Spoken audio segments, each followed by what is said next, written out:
Намаз арам болушу мүмкүн.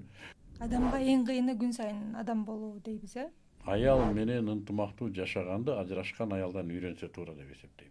Кээде бир ката бүт өмүргө мындай бир тете болуп калат да. Каалаган нерсеге каалаган адамга тарына беребиз. Акылы аз аял менен күрөшөт анан. мен намаз окуйун, жоолук салынайын, айтканымдын баардыгын кылайын деп. Кудайым жок, намаз бул арабтардыкы. Күнөөнүн кадырын тооба кылгандар билет дейт. Азыр Ипай Чотбайдын баардыгы тренерим деп чыгып алды да. Өзүнүн үй бүлөсүн эптей албай туруп, андан кийин бактылуу жашаганды үйрөткөн. Туура сөздү туура эмес жерде сүйлөгөндүн өзү туура эмес. Банкрот грипп болгондой кеп да. Билимдүү бирок акылсыз да. Аллахтын пендеси катары сакталыш үчүн үй бүлө керек. Көп аялдыкка кандай карайсыз? Мүлк жок болсо деле кызганыч болот агай. Жаратуучусунун ыраазылыгын тапканга гана үлгүрөт экен. Мен чын ыклас менен сүйлөштүм сени менен.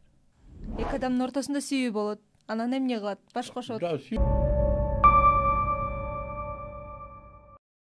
Салам урматтуу көрүүчүм, сиздер менен Маекте бүгүн мен Алтынай. Ал эми биздин коногубуз дагы өзгөчө бүгүн сиздер үчүн кызыктуу маек куруп беребиз деген ишеним менен экөөбүз тең азыр даяр турабыз. Ал ким деп турган болсоңуздар, белгилүү журналист, коомдук ишмер, 2021-жылы президенттик шайлоого талапкерлигин койгон инсан жана ошондой эле азыркы учурда бизнес тренер Мыктыбек Арстанбек. Саламатсызбы агай? Кудайга шүгүр. Жакшы келип алдыңызбы? Маанайыңыз жакшыбы? Кудайга шүгүр. Агай, биз сизди журналист катары тааныйбыз, коомдук ишмер катары тааныйбыз, анан саясатчы катары тааныйбыз. Бирок акыркы учурда өзүңүздү бизнес тренерликте иш алып барып атасыз. Анан акыркы учурда ушул жаатка токтолгондугуңуздан баягы өзүңүздүн көңүлүңүз толгон, көөдөнүңүз тойгон жер ушул болдубу? Жок.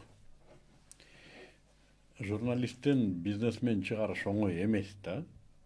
Экөө такыр эки башка дүнүйө тааным да. Onun үчүн кайра төрөлүш керек го. Өзүң гана төрөлүп калбастан чөйрөң, үй бүлөң баардыгы өзгөрүш керек. Кийген кийимиң, сүйлөгөн сөзүң, жеген тамагың, досторуң өзгөрүш керек. Оңой эмес. Бирок зарыл болду. Эмне себептен? Бала кезден ушундай тарбия берилген окшойт. Раматылык атам ушу бизди ушундай үйрөткөн окшойт, элге иште деген нерсе болгон окшойт. Анан мен ушу ак эткенден так эле каерде бир кажет пайда болсо ошол жерге көкүрөк уруп көнүп калтырбыз. Элде каерде кажет болсо ошону дагы мен кыла коеюн депчи. Акыркы кезде ошо бизнес бизде аябай артта калыптыр. Бизнес жөнүндө түшүнүгүбүз жок экен. Эң алдына кеткени өндүрүш, анан чайкоочулук. Элестет. Мигрант, психология жөн эле тентип кетмейге өтүп калыптыр да. Жана илгерки иш жок, акча жок, жырга андан келдикпи эмес, жөн эле тентип кетмей болуп калыптыр. Анан карасак, ошол эле учурда биякта чоң мамлекеттер, өлкөлөр турат. Бизде мынтип өтүп кетсе, туалетибиз толуп калат. Кой жоктон үйрөтөлү деп анан ар бир үйдө бирден ишкер деген программаны иштеп чыктык. 7-8 жылдан бери ушу мен иштеп атам. Аргасы жана башка түшсө байтал жорго ошондой болду. Бизнес тренерлик дагы бул бизнес. Албетте бизнес. Албетте бизнес. Окутасыз, үйрөтөсүз. Албетте. Башында биз али Бекердин эмес татып айткан да. Эле данко болуп ура өттүрбүз да. Элди үйрөтөбүз. Жок. Адам курмандык кылмайынча олуттуу ийгилик болбойт экен. Бул жаатта да психологияны өзгөртүшкө туура келди. Акча берип үйрөтөм көттүк. Болбосо үйрөтө албайт экенсиң, үйрөнбөйт да экен. Анан агай эмне үчүн баягы мамлекеттик жумуштарда иштедиңиз, анан кийин жалаң жетекчилик кызматтарда жүрдүңүз, саясатка дагы аралашып калдыңыз дегендей. Баягы ошо элдин баардыгы ушул сиз үйрөтүп аткан нерсеге суусагандыгы үчүн эле ушул тарапка өттүңүзбү же башка дагы бир себептер болдубу? Ошол негизги себеп болду. Негизги себеп каерде сенин керең тийсе, сен ал жерде күтөбү, күтпөйбү, жакшы көрөбү, жаман көрөбү, ыңгайлуу, ыңгайсыз бул артта калып калат экен. Эгер ошол жерде сенин керегиң тийип атса, сенин ордуң ошол жер болсо, мен ошентип эле кирип кеттим. Ага чейин деле көп жерлерде ошондой болду да.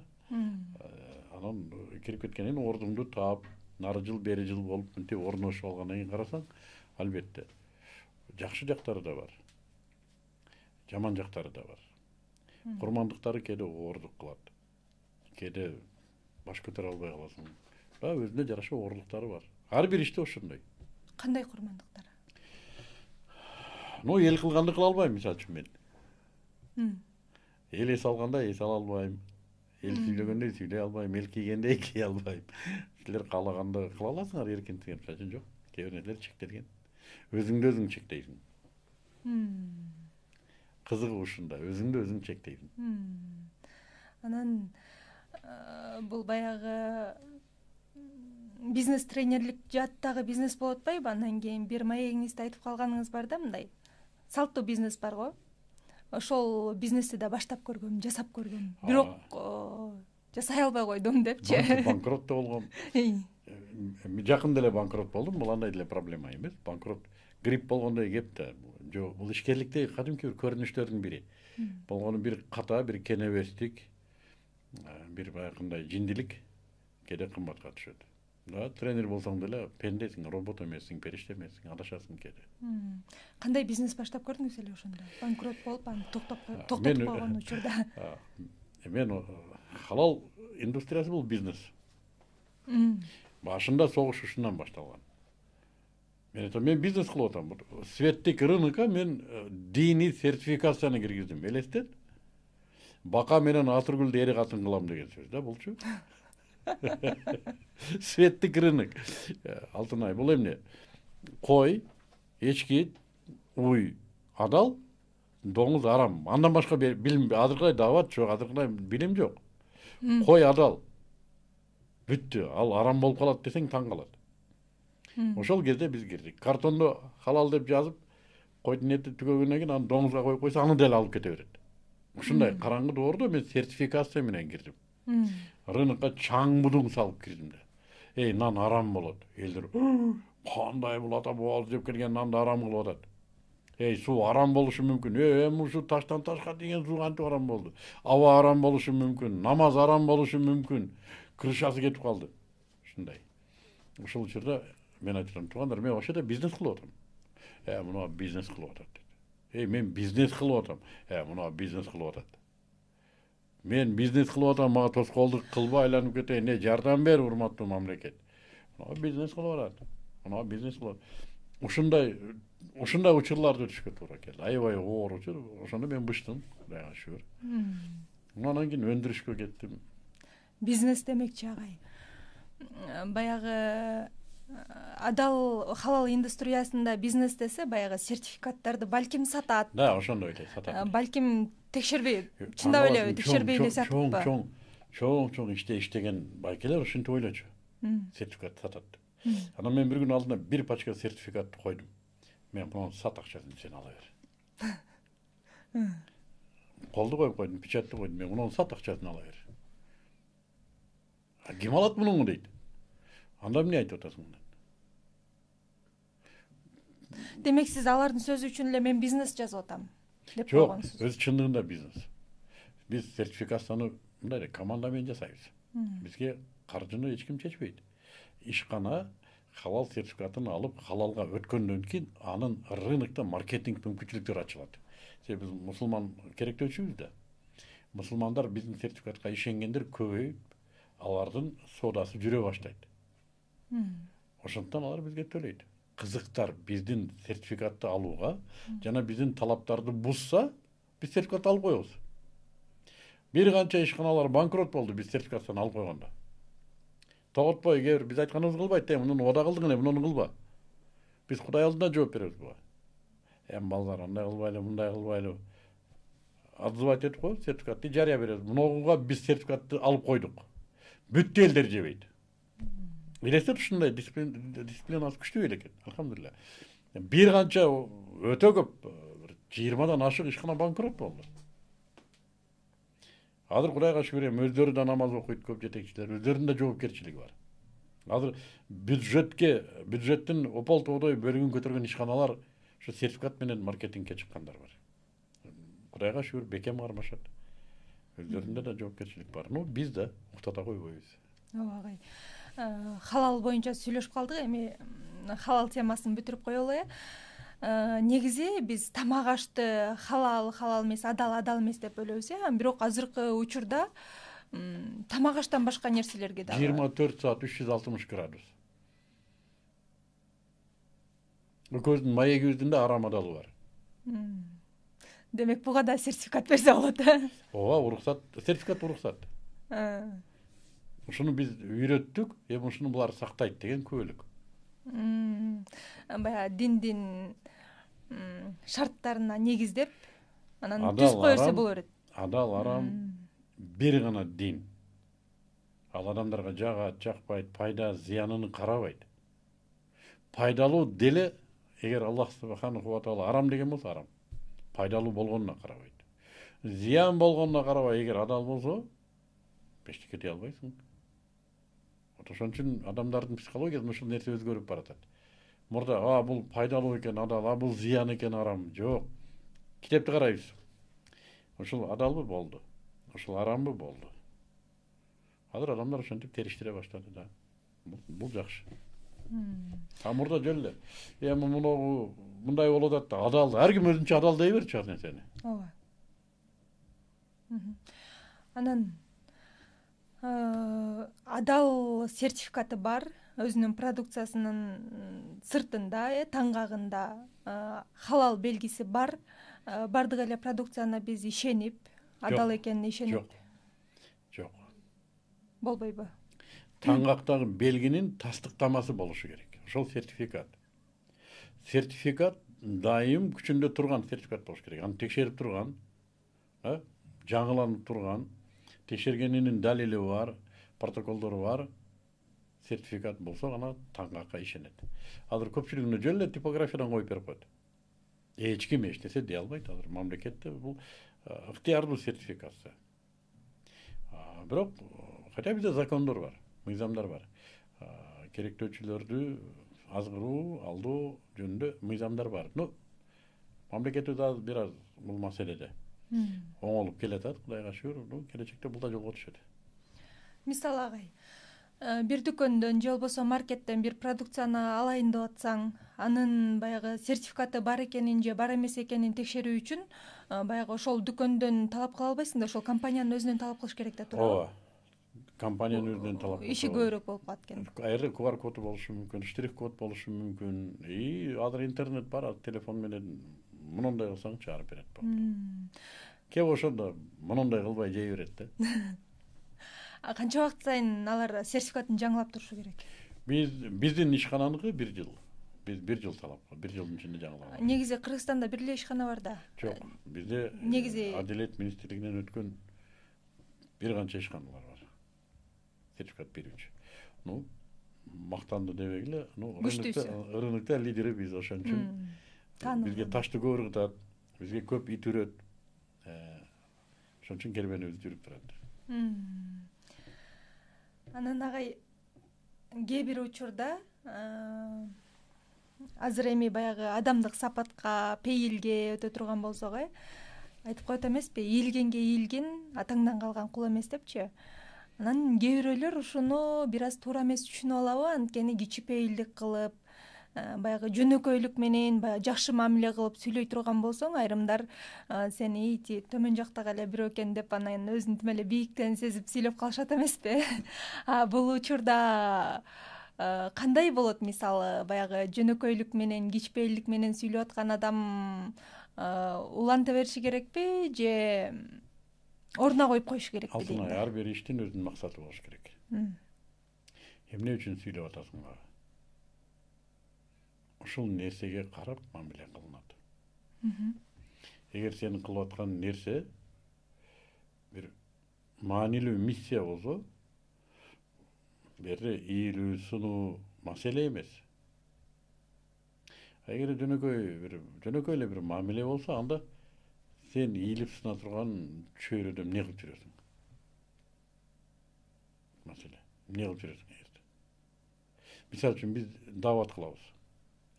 Биздин дааватыбыз өтүш үчүн, дин жөнүндө маалыматыбыз өтүш үчүн, же болбосо мусулмандардын өкүмгө ишин биз жеткиргибиз келсе, биз ийилмекти сойлогонго даярбыз. бул биздин миссиябыз. Бул жерде ал адам мен тоготпой койду же болбосо мен жакшы мамиле кылсам начар мамиле кылды, бул маселе эмес. Биз муну Кудай үчүн кылабыз. Үстүбүздөн тебелеп түкүрүп там агынды агышса да биз буга чыдайбыз. Эмнеге? Аткарып аткан миссиябыз такыр башка, баасы башка. Кызыкчылыгыбыз башка. А эгерде мен жөн эле бирөө менен сүйлөшүп, ага мен жөн эле бир өзүмдүн акылымды көрсөткүм келсе, же болбосо аны бир кубантып коеюн, башка бир мындай пенделик, жөнөкөйлүк эле бир маселе болуп, аны менен тирешип аткан болсом, бул эмнени күтсөң ошону аласың деген сөз да. Ошон үчүн максат эмнеде? Адамдарга кылган мамиледе максат эмнеде? Эгер адам мындай жөнөкөй мамиледе сен ийилсең ийилбей, сен ийилгениңди пастык деп аткан болсо, ал адам менен эмне жеп турасың а жерде? Сени баалабаган эшек менен эмне кыласың а жерде? Сен ийилгениңди түшүнбөгөн жираф менен эмнени сүйлөшүп турасың?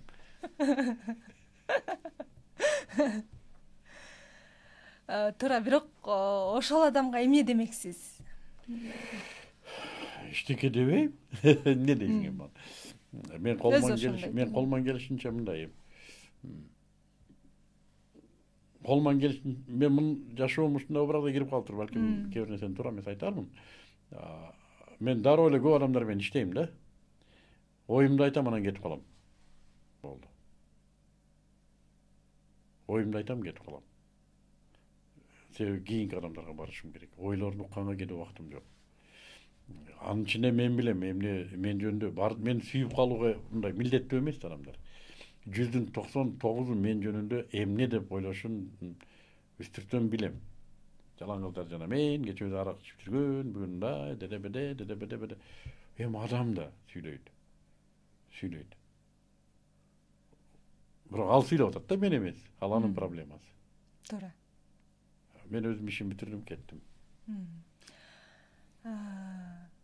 Адамга эң кыйыны күн сайын адам болуу дейбиз, Анан бунун ичинде баягы адам күн сайын өзүнүн үстүндө иштеп, баягы балким жаманыраак жактарын, жаман сапаттарын жок кылып, жакшы сапаттарды иштеп чыгуунун үстүндө болсо, бул адам негизи өзүн өзү өзгөртүү кыйын деп айтабыз го. Өзгөртө алабы? Кантип өзгөртөт өзүн?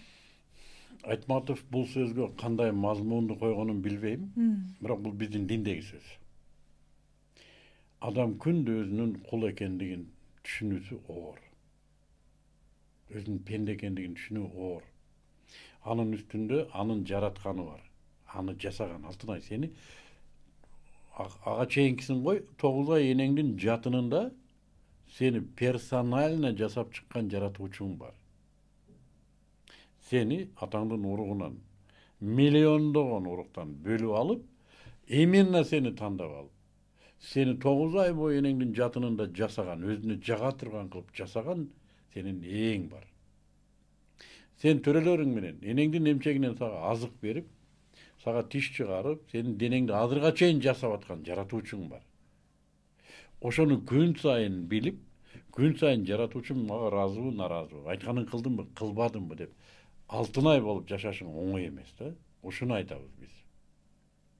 Жана бул, эгер ушуну сезген адам болсо, өзгөрүү ибадат болуп эсептелет. Өзгөрбөшкө айла жок. Себеби кечеки суу бүгүн жок. Кечеки аба бүгүн жок. Бүгүн башка заман, башка доор. Бүгүн башка адамдар. Бүгүн башка ырыскы. Бүгүн кечеке караганда мен бир күн карыдым. Бүгүнкү жашоомо, татыктуу жашоого мен милдеттүүмүн. Кечеки мыктыктын жашоосу бүгүнкүгө өтпөйт. Өзгөрүү просто милдет болуп эсептелет. Түшүндүрө алдымбы? Түшүндүрө алдыңыз, агай. Сиздин курстарыңыз бар эмеспи? Өзгөртүү боюнча, мисалы, кечээкү өзүңдүн версияңдан бүгүн жакшыраак версияда болуу сыяктуучу, Кээ бир адамдар бар го. Мен ушундаймын да. Мен ушинтип төрөлүп калсам эмне кылайын? Ушинтип жаралып калсам эмне кылайын? Тайыз ойлонгон адамдар. Жашоосу, өмүрү, өзү, келечеги, курчаган аламы жөнүндө ойлоно албаган адамдар ушул ойлор менен калат. Сабаттуу адам бар, сабатсыз адам бар. Бирок акыл иштеген адам бар, акыл иштебеген адам бар. Кээ бир профессорлор бар. Кругозор деп коебуз. Билген аябай көп. Бирок акыл иштебейт. Кээ бир сабатсыз адамдар болот. Акыл укмуш иштейт. Чөлдө жүргөн караңгы кум менен чөлдөн башка эч нерсени билбеген бедуин жапай карап, төөнүн кумалагын карап туруп, Кудай бар болгондо да жалгыз деп айтат. Төөнүн кумалагын кармап туруп, эмне үчүн ойлонгонду билген үчүн. Кээ бир профессорлор бар, математиканы койду, топология илимдеринин доктору, академиктер бар. Кудайдын бар экенин билбейт. Эмне үчүн? Акыл иштеген эмес. То есть акылды иштетүү бул өзүнчө бир сыпат, иштете билүү, интеллект. Ошондуктан эгер акылды иштетпесе, ошондой ойлор менен жүрө берет. Билимдүү бирок акылсыз да. Адам жашоосунда көптөгөн чечимдерди кабыл алат. Күн сайын эле канча чечимдерди кабыл алабыз, майда жана чоң, Анын арасынан кээде ката кетирип алабыз. Ошол каталардан сабак алгандар болот, албагандар болот, чөгүп кеткендер болот. Же болбосо ошодон кайра бир мотивация алып, ошол катасынын негизинде кайра үйрөнүп чыгып, бир ийгиликке жетишкендер болот. Анан ийгиликке жетишкени жакшы албетте, бирок баягы ушундай кылдым эле, анан ушундай болуп калбадыбы деп кичинекей бир нерсеге депрессияга түшүп, стресс болуп жатып калгандар бар. Аларга эмне демексиз? Биз робот эмеспиз. Бир нерсени дароо түшүнө койбойбуз. Компьютерге программа жүктөп койсоң, бүт ошол моменттен амалга киришет. Жок, биз адамбыз. Бизге кээде жөнөкөй элементардык түшүнүк үчүн жылдар керек болот. Биз периште эмеспиз. Ката кетиребиз. Бизди Аллах субханаху ва таала атайын ката кетирүүчү кылып жараткан. Эмне үчүн? Кээде ката күнөө өнүгүүгө шарт түзөт. Ошон үчүн айтат. Күнөөнүн кадырын тооба кылгандар билет дейт. Тооба мына ошол өкүнүү, сөзсүз өкүнүү. Кайра кайталабаска убада кийинки тепкиче көтөрүлүү. Ошону менен адам өнүгөт. Бир күнөөнү кайталай берүү бул эми акмактык. Бирок адам бир күнөөнү кылды, ката экендигин түшүндү, өкүндү, убада кылды. Бирок адам да кемчиликтүү. Эртеси дагы башка бир ката кетти, дагы башка күнөө кылды. Эмне болду? Бир тепкичке өстү. Адамды күнөө ката өстүрөт. Эгер акылын иштетсе. Бул кээде да кээ бир каталар бизге кымбатка турат. Тообосу оор болот. Кээ бир адамдар элементардык өзүндөгү ички текеберлигин жеңе албаган үчүн эң кымбат нерселерин жоготуп алат. Үй бүлөсүн жоготуп алат. Досторунан ажырап калат. Жөнөкөй эле текеберликтин айынан. Жөнөкөй эле бир масканын айынан. Катабы? Ката. Кээде бир ката бүт өмүргө мындай бир тете болуп калат да. Демек, ошону түшүнө билүү акылды талап кылат.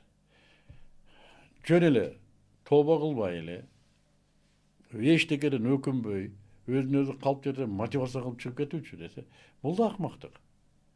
Аллах таала ушундай бир сонун сабакты берди да, сен аны аттап кеттиң. Жок, өкүнүү да керек. Түшүнүү да керек. Аны бир жөн эле өкүнүп, кайгырып, депрессияда эмес, тооба кылып да билиш керек. Унутуп да билиш керек. Кантип унутуш керек? Унутуу оңой. Аллах субханаху ва таала адамды унутуучу кылып жараткан. Инсан деген сөз унутуучу деген сөз. Насыйту деген сөздөн келет. Инсан унутуучу деген сөз. Биздин даже нейрофизиология ушундай. Нейрондук байланыштар актуалдуу болбосо артка өтүп кетет. Эмне үчүн анда биз унутайын деп аракет кылсак да унута албайбыз? Тетирсинче унуткуң келбейт. Ошол сени жашатат. Ошол ойлор сага энергия берет. Ошол ойлор кортизолду бөлөт. Ошол ойлор менен жашайсың. Ордуна башка альтернатива жок. Эгер ордуна башка альтернатива ой болсо, доминантага жаңы ой өтмөк. Башка эмнени ойлоносуң? Конечно, сен алдап кеткен, сен тарынтканды ойлоносуң. Ошого гормондор бөлүнөт, ошо менен жашайсың. Аны унутууга мүмкүн эмес да бирок. Эмнеге? Эгер Анткени- андан күчтүү ой келсе аны унутасың автоматтык түрдө. Бир мисалды айтып көрөйүнчү агай. Жакында эле Instagram баракчабызга бир видео жүктөгөнбүз. Анда психолог баягы өзүнүн бир окуясын айтып берип атканда, атасы көп ишчү экен, анан кийин апасын аябай урчу экен, уртокмоктоп уруп, сабап иш алып, үй бүлөсүнө, балдарына дагы, аялына дагы күн көрсөтчү эмес экен да. Андан кийин ошол нерсени баягы атам өтүп кетсе дагы, апам экөө тең өтүп кетсе да дагы деле унута албайм, атамды дагы деле кечире албайм дейт да. Андан кийин баарынан маанилүүсү ошол видеонун астына комментарий аябай көп жазылды. Андан кийин карап көрсөк, ошентип атасына кек сактап жүргөндөр аябай көп экен агай. Көп. Себеби булардын жашоосунда башка олуттуу маселе жок. Мисалы ошону деген балким жакшы бир окуя болгондо, мисалы позитивдүү окуя болгондо басып кетет беле позитив эмес. Вот карап кой. Мисалы үчүн азыр экөөбүз сүйлөшүп атабыз, экөөбүз аябай олуттуу. Мына жерде өрт кетсе экөөбүз отурабызбы сүйлөшүп? Жок. Мына сүйлөшкөндү эстеп калабызбы? Кел, мен сени ушул жерден аябай ушундай бир намысыңа тийип катуу сөздөрдү айтайын, сени тарынтайын, өрт кетип атат. Сен эстеп каласыңбы ушуну? Качам өрттөн. Албетте да, эмнеге бул маанилүү. Түшүнүп атасыңбы? Адамдар ошол моменттен маанилүүнү билбейт жашоосунда. Эгерде ошол адамга жөнөкөй эле, мен психологиялык нерсени деле айтпайм. Жөнөкөй эле ошол адамга 3 мүнөттөн кийин өлөсүң десе, атасына кек сактап отурабы? Ага ким айтты 3 мүнөттөн кийин өлбөйсүң деп? Демек ал башка нерсе жок анын жашоосунда маанилүү. Ал жашоосун ошону менен өткөрөт. Бизге андан да оор нерселер болду го жашообузда. Андан оор нерселер болду. Эмнеге биз унутабыз? Жашообузда башка нерселер бар. Олуттуу маселелер бар. Бирок кашайып нафси ошону ойлогонду жакшы көрөт, ошону менен энергия алат. Ошол ага мотивация берет, ички мотивация берет. Кандай мотивация бериши мүмкүн ошол жаман окуя? Мотивация дегенде биз шыктануу эмес, ички мындай бир как-то жашаганга түрткү берет ошол ой. Ошону менен жашайт. Страдать этип жашаганды жактырып калган. Горе страдались. Атасы андай кылган болсо, атасы өзү жооп берет ага. Анын жашоосу кетти. Сенин жашооң турат. Мен ойлойм, өзү деле атасынан жакшы болбосо керек башка маселеде. Адам да бул деле. Бу жерде маселе унута турган нерселерди унутуш керек, жашай турган нерсени жашаш керек. Тилекке каршы бизге ушул нерселерди тарбияда аябай чийки берген. Акыркы жылдары биз ушундай сезим маселесине бейбаш болуп кеттик. Тарыныштар бейбаш. Каалаганыбызга тарынабыз. Элестет. Каалаган нерсеге каалаган адамга тарына беребиз. Эмнеден? Биздин үмүттөрүбүз бейбаш болуп калды. Күтүүлөрүбүз бейбаш, беймани болуп калды. Ар нерседен үмүт кылып, мондой да, мен мондой деп каалаганмын да, мен мондой нерсени ойлогонмун да деп өзүбүз балким ишке ашпай турган нерсени моделдеп алганбыз. Анан биз айткандай болбосо, депрессиябыз. Өзү туура эмес жерге тийип алган. Тандоосу туура эмес. Оюнда бир мондой, эртең менен турса бир крокодил. Ким анан депрессияга түшөт? Ушул да. Өзү Жалал Абадка кеттим да, Алматанын жолуна түшүп алган. Караса Алматага келип калган. Кимге тарынат? Алматага тарынат. Анан мен өзүм ушинттим дебейт ал. Маселе ушунда. Кырдаалды кабыл ала билиш керек демек. Бала кыялдык көбөйүп кетти. Олуттуулук азайды. Тарбия азыр интернетке өтүп кетти. Эне жок тарбиялаган. Эненин өзү интернетте отур. Балам мешать этпесин деп баласына карматып койгон телефонду, өзү бир телефондо отуруп. Азыр аял, эркек мурдакыдай жок сүйүү. Экөө төшөктө жатып, эки башка жакты карап телефон чукулайт. Азыр үйдү үчүнчү күч пайда болгон үйдү башкарган. Билесиңерби аты ким? Телефон. Шайтан дейт. Аллах субханаху ва таала үй бүлөнү бейиште куруп адамга көрсөтүп берди. Мынау сенин үйүң, мынау үй бүлөң. Мындай өкүм болот, а мынау сенин душманың. Жерге түшүп, эми ушуну унутпай жаша деди. Адам аны унутту да, эри катын душман болуп калды. Азыр эркектер катыны менен айтышат. Катыны эри менен мушташат. Мурда деле болчу да. Жок. Мурда иба болчу. Мейли, аял киши иба көрсөтсүн мурда.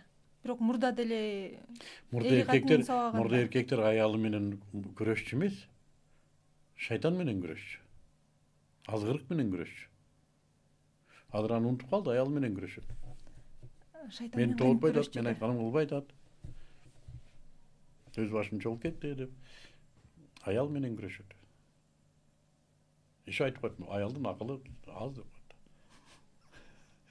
Аял акылы аз деп алып, өзү акылы аз аял менен күрөшөт анан. Үчүнчү күч каякта отурат, буручта каткырып коюп отурат. Уруштуруп. Уруштуруп коюп. Эр ким өзү? Эр десе бул атасынан алган. Атаңдан жакшыраак карайм деп алган киши да. Туурабы? Эмне болду? Же башка бирөөгө тийип алды өзү. Же өзү тийип алды адашып. Агай, мурда эркектер катыны менен урушпачу, шайтандар менен урушчу деп атпайсызбы? Ошол жерин бир аз түшүнбөй калдым. Эркектер аялдарды азгыра турган нерселердин алдын алчу. Аялдарды коргоочу азгырыктан. Кийиндирчү. Мамилесин тартиптечү. Адал тамак кармачу. Эли журтта кармачу аялын. Тууган урук менен кармачу. Куранда айтат Устазбилла инне кайда хунна азим. Аялдардын амалы өтө улуу дейт. Аял ушундай мүмкүнчүлүк бериптир. Аябай амал көй болот экен. Аялды үй менен бекем кармаш үчүн эркектин мээнети тууган уругу менен, эли журту менен, төркүнүн жакында койбой. Вот. Төшөгү муздабасын деп. Койчу айтып отурсаң, нарыкта аябай көп бул нерсе. Ошентип анан үй менен кармайт экен, азгырыктан сактайт экен. Бузукулуктан сактайт. Тыл бекем болгон. Азыр бүт бар жок ачылып калды да. Анан шайтан аялды азгырбаганда кимди азгырат? Аял аркылуу бешти азгырган адамды. Эркек аркылуу келиши оор. Аял аркылуу келет. Эркек ошону коргогон. Кызганыч дегени коргоо. Бүгүнкүдө жылаңач алып чыгып алып, достору менен бийлетип коюп анан токмоктош бул кызганыч эмес. Кызганыч ошого жол бербеш. Аялдын урматын, сыйын коюш. Үйдү бекем кармаш. Эркек өзү имам болуш аялга. Аялдарда да Кудайга шүгүр жетишет. Но бирок айтайын дегеним эми аялдарга инсап берсин. Акыркы кезде мен айтып калдым, мен бу Кудай өзү гана оңдош керек буларды. Оңдобосо азыр биздин күчүбүз жетпей тур. Ачык сөз ушундай. Аял чыгып кетти көчөгө. Чыкты, эйли боюнан салган. Анын себеби эмнеде? Эркек виноват дей берет азыр. Себеби ошо бизде эркектерде биз дос болуп алдык аялдар менен. Биз атасынан бийик болушубуз керек эле да. Эркек карап кой. Аял ушундай бар экен да, атасы өлсө ыйлабашы мүмкүн. Ери өлсө боздойт да. Биз ушундай элек даражабыз. Ким болдук азыр? Ушуну биз алдырып койдук да. Азыр кетсең кете бер дейт. Сенсиз деле жашайм дейт. Биздин аялдарыбызды бирөө ушинтип койду. Биз. Алтынай биз. Азыр эйли бой аялды сура. Эркектер дейт. Да? Азыр муну кечинде чыгайлы көз. Кафеде толо аялдар отурган болот. Кимисинин нери келип, кетти үйгө дейт. Кетеби артынан? Кетеби? Өтө опасный маселе. Мен айтканымды балким бир эки адам түшүнөр. Кудай алдында кандай жооп берерин билбейм. Ошол эркек аялдын ортосундагы баягы сиз айткан мамилени кайра кайтарып алууга болобу? Бир эле жол бар. Дин. Экөө макул болуш керек ошого. Болорунча болдук экөөбүз. Сен бияка тентип кеттиң, мен бияка тентип кеттим. Балдар мындай болду. Атасы жиндинин бири жинди, эне жиндин баары жинди болду. Кел, эми сен да өлөсүң, мен да өлөм. ишенесиңби ушуга? Ишенем. Анда ыймандуу экенсиң. Эми давай мына бир эреже менен жашайлы. Алдыга бара турган жаратуучубуздун эрежеси менен жашайлы. Макул десе ушул үй бүлөнү сактайт. Башка сактабайт. Оронуп алганың деле, сакалың тизесине түшкөнү деле дин менен келишим жүрбөсө бүттү, үй бүлө бүтпөйт. Азыр оронгонун, сакалчанын өзүнүн, ушу мусулмандардын өзүнүн үй бүлөсүн динге кайтарбайбы чоң проблема. Намаз окуйт, ибадат кылат, орозо кармайт, бирок дин менен жашашы өтө кыйын. Интернет деген устаз чыкты. Мындай экен десең, аның мындай экен деп чыгат. Азыр оронгон шайтандар чыкты аялдарга. Мындай кылыш керек, эр менен мындай кылыш керек. Өлбөй тургандай болуп калды азыр. Ошон үчүн азыр жөн эле билбедим мен кандай. Мен айтып атам, ушу дин сактайт. Каерде тонук дин үйрөтүлүп аткан болсо, эр катын пөтөңдөп, колду кармап, чөгөлөп барып ошол жерге отуруш керек. Башка куткаруучу жолду мен, балки мен аябай мокок адамдырмын, мен көрбөйм. Кимдир бирөөгө балким бул жашоо жагат. Эр өзүнчө жашайт, аял өзүнчө жашайт, келет да үйдө мындай бир жатакана, общежитие. Балким, но бирок өлөрүнө ишенген, Раббысынын алдына барарына көзү жеткен мусулманга бул кыжалаттык. Бул жакшы жашоо эмес. Ошону же аялы, же эркегинин бири гана түшүнгөн болсо, же аялынын же эркегинин бирөөнүн кабары жок болсо, бир эле адам ошону сүйрөп кете алабы, күйөөсүнө же аялына түшүндүрүп? Бир маселе мындай, Алтынай. Өзү чындыгында адам колунан эч нерсе келбейт. Адамдын колунан аракет гана. Натыйжа Аллахтан. Эгер акылы тетиги, көзү жеткени, ыйманы зиреги, давай муну кылайлы деп, чын калыс кылса ушуну, Аллахым ал кулум десе ал сакталып калат. Натыйжа Аллахтан. Болгону биздин каалообуз чын ыкластан, амалыбыз, аракетибиз. Ушуну эле жолго койсо, Аллах өзү ал жагын оңдойт да. Оңдобой койбойт. Убадасы ушундай. Аракетке берекет. Анан биздин коом азыркы учурда жана сиз айтып өткөндөй, динди бир башка өңүттөн таанып калгандай сезилет да, баягы сиз айтып өтпөдүңүзбү? Аты бар, намаз окуйт, орозо кармайт, ыймандуумун дейт, бирок заты жок. Өзүн алдоо. Өзүн сооротуп, өзүн алдоо. Анан бир окуя угуп калдым. Бир үй бүлөдө аялы бир аз күнөө кылып койгон экен, анан кийин күйөөсүнө жалыныптыр да. Мен намаз окуйун, жоолук салынайын, айтканымдын баардыгын кылайын депчи. Болбосо эми анын ары жагында болбосо. Анан кийин намаз окуп жоолук салынып койсо эле жетип калбайт да. Жок. Эгер ушуну айткан болсо, бул 199 кылды уже. Айткан сөз үчүн. Айтып атпаймынбы, натыйжаны Аллах берет. Эгер ушуну чын ыклас менен айткан болсо, ошол сөздүн урматына деле кылымдар жетпеген натыйжаны берип коюшу мүмкүн. Биздин Раббыбыз ушундай мээримдүү. Мага бир карыш чылсаң, мен сага бир кадам таштайм дейт. Ошону да кашайып айтпайт да. Кана айтсынчы ушуну. Муну тооба дейт. Түшүндүр алдым, ушуну тооба дейт. Кана ушуну кылсынчы. Хотя бы.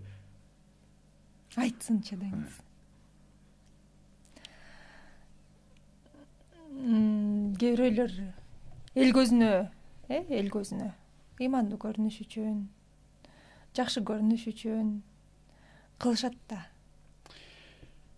Алтынай, билбедим мен кандай карайсыңар. Мен ушу эл көзүнө ыймандуу көрүнгүсү келген адамды көрө элекмин. Биз ошондой көрүнгүсү келип атат деп ойлойт экенбиз. Мүмкүн эмес. Мисалы, бирок ошо ыйманым алсырап калды дегендер болот. Ал башка адам түшүндүрүп берем. Эки жүздүүлүктүн бир белгиси дейт, эл үчүн дейт. Бирок эл үчүн ыймандуу болуп көрүнгүсү келбейт. Эл үчүн бир калыс ишти кылдым дейт да. Эл мени мактасын. бирок бирөөнүн ыймандуу экенин деп эч ким мактабайт да. Бирок ушул жерде мындай бир сыйкы маселе бар. Дагы бир жолу сүйлөшөлү. Эл көрсүнгө намаз окуштун өзү мааниси жок. Зачем это нужно? Мен эгерде вот Афганистанга окшогон мамлекет болсо, намаз окубаса урат ал жерде. Шариаттын өкүмү ушундай. А жерде таяктан коркуп окуш мүмкүн. Ичинде ишенбесе да. Бирок бизде ким аны токмоктойт? Бизде ачыгын эле айтып, мен Кудайың жок, намаз бул арабтардыкы десе деле эч ким эчтесе дебейт. Какой резон ему просто читать намаз? Мен мындай окуя көрө элекмин деген ушундан да. А вот мен сакалчамын, өзүмдү аябай кайрымдуу адам көрсөткүм келип, эл көзүнчө бир нерсени берип, спонсор болдум деп мактанганым бул башка маселе. Бул бир аз калыстыктан тайган маселе. Имандуу болуп көрүнүү эмес, кайрымдуу болуп көрүнгүм келсе, бул башка маселе. Мактанчак, тыгыраак болсо керек. Хотя биз айтабыз, ну хорошо, эл көрсүнгө деле болсо бир жардам берип койчу бирөөгө.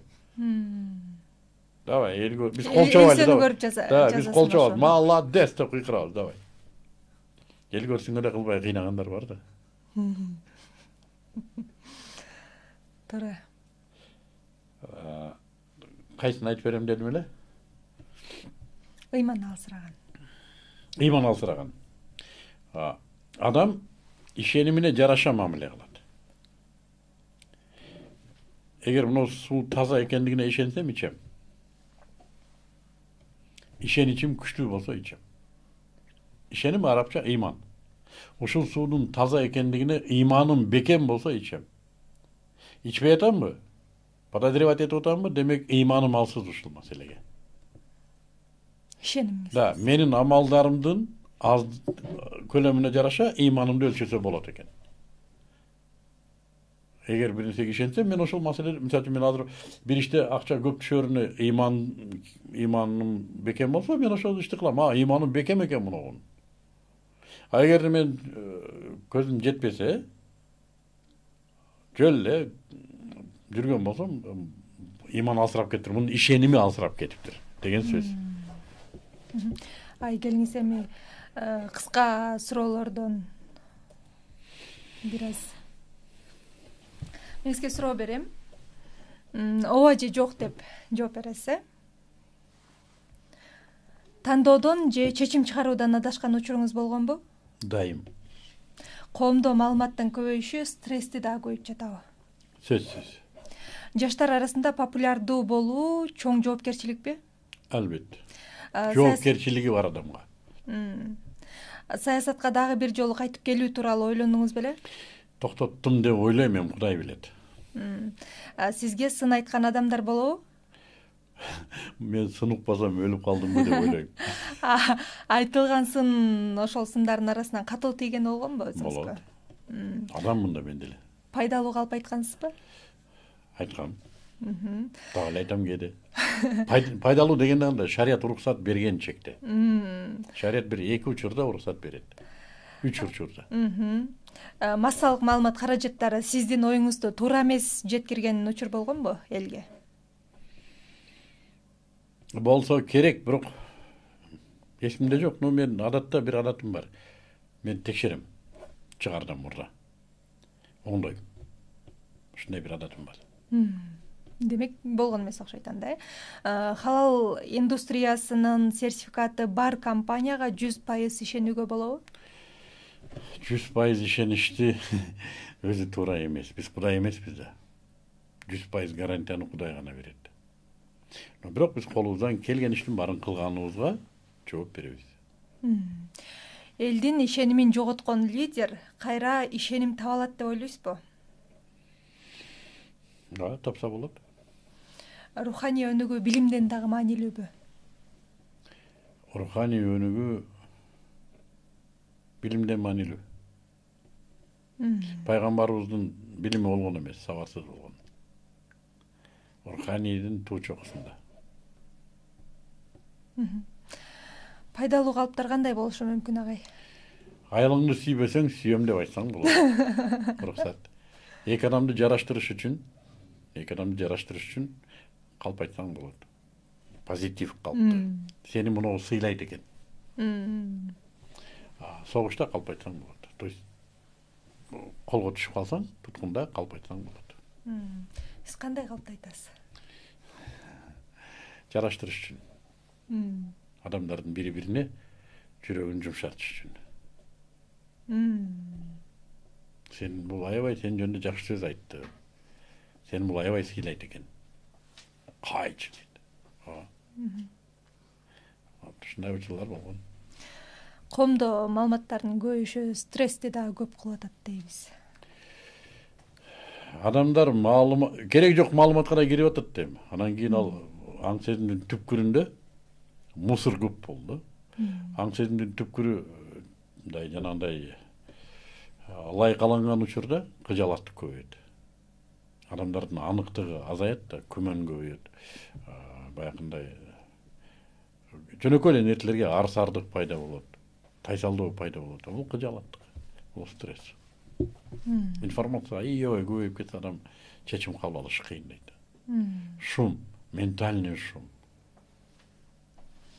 Анан кайсысын сиздин баягы жүрөгүңүзгө тийген, ойлондурган? Мен шариятты бузуп койгондон корком. Мыйзамды бузгандан тыям өзүмдү, адепте уялам. Ушу үчөөсүнө тиешелүү сын болсо тынчым кетет. Кандай сындар болду эле? Мен ибадат маселесинде сынды көп болгон үйүмдө. Үйүңүздө болгондо ошондо үй бүлөңүз сизге айтышат. Дагы каяктан? Саясий маселелерде мыйзам боюнча, бизнесте мыйзам боюнча кээде эскертүүлөр болот мага. Агай эмнерим оңдоп койбосоңуз болбойт деп. Но адепте да кээде болот. Кээде адепти да бузуп коюш коркунуч болуп калат кээде. Адамсың деп. Кээде оозунан жаман сөз чыгып кетиши мүмкүн, пенделик кылып. Кээде чарчап турганда бирөөлөргө жакшы көңүл бура албай калышың мүмкүн. Кээде жөнөкөй эле көз карашың текебер көз караш болуп калышы мүмкүн. Байкабаган абалда. Корком ушул учурларда уялам, келип кечирим сурайм элден. Байкабай бирөө жарымга не то карап алган болсом, копол тийип алган болсом деп кечирим сурайм көбүнчө. Коомдогу руханий, анан моралдык кризис жөнүндө дагы айтып каласыз. Бул көйгөйдүн негизги себеби, тамыры каякта жатат? Динсиздик. Классика. Кудайсыздык. Ит бар го, Алтынай. Менмин деген дөбөт. Мисалы үчүн жанагы питбульдар бар. Бир тиштегенде 12 атмосфера тиштейт да. Ошонун ээси жок болсо, бомж ит болуп каңгып калат. Ээси болсо ит болот, иттик кылат.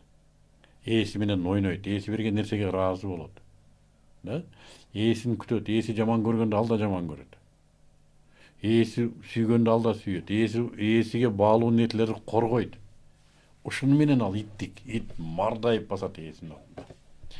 Адам Кудай болсо ушундай жашайт. Кудай жок болсо каңгып калат. Ошон үчүн кыжалаттык болот. Каяктан келдим, неге келдим, эмне жашап жүрөм, неге мынтип атат, эмнеге мындай болду?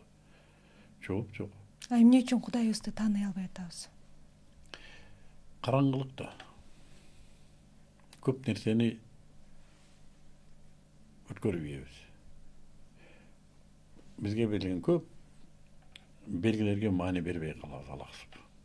Ошол эле маалыматтык шум алаксытып коет. Кээде азгырык өзгөчө азгырык акылды чачат. Балким кээде үйрөнгөн эмеспиз ишенимге. Ишенүүгө да үйрөнүш керек экен. Тарбияланыш керек экен. Адам ишенүүгө тарбияланыш керек экен. Ишенүү жөндөмүндө жок болсо, бул да кыйын. Койчу адам болдуңда Кудайың жок болсо, жашоодон не кызык? Ошон үчүн коомдо ушундай стресс. Кудай бар болсо адам кадыржам жашайт экен. Себеби билет. Аны угуп турат. аны көрүп турат, келечек анын колунда, жооп берет, ар бир нерсе сүйлөшөт, асыреттешет, эч кимге айтпаган сырын ал билет. Алтынай, сен мени жубата албашың мүмкүн, бирок мени Раббым жубатат. Мени апам, мени төрөгөн энем менин көңүлүмдө сөз таппашы мүмкүн. Бирок жаратуучубуз табат бул сөздү. Мен ошон үчүн ошол сөздү айтам да, мусулмансың десе, алхамдулилля дейт, Кудайга шүгүр мусулманмын дейт. Себеби мен Кудайымды тааныйм дейт. Ушундай бактылуулуктун сөзү да бул. Алхамдулилля Кудайым бар мен дейт. Ошон үчүн бул чоң бакыт. Аллах өзүнө приемныйына эч кандай тоскоолсуз кирүүгө уруксат берип койгон адам бактылуу да. Түрмөдө болобу, суунун түбүндө болобу, киттин курсагында болобу, каерде болбосун, любой моментте Раббым деп кире алат. Анын кабылдамасына. Мындан өткөн не бар? Ушул руханий кризис болсо, прогресс болобу? Ошону айтышат. Руханий кризис дебейди китабай.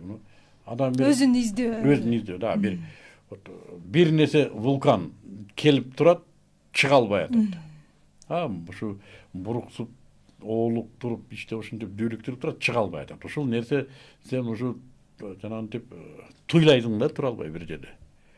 Анан жарылат да, ошону айтып атса керек прогресс. Кээде пассионардык жарылуулар да ушундай. Гумилевдо келет, Лев Николаевич Гумилев деген окумушту өттү.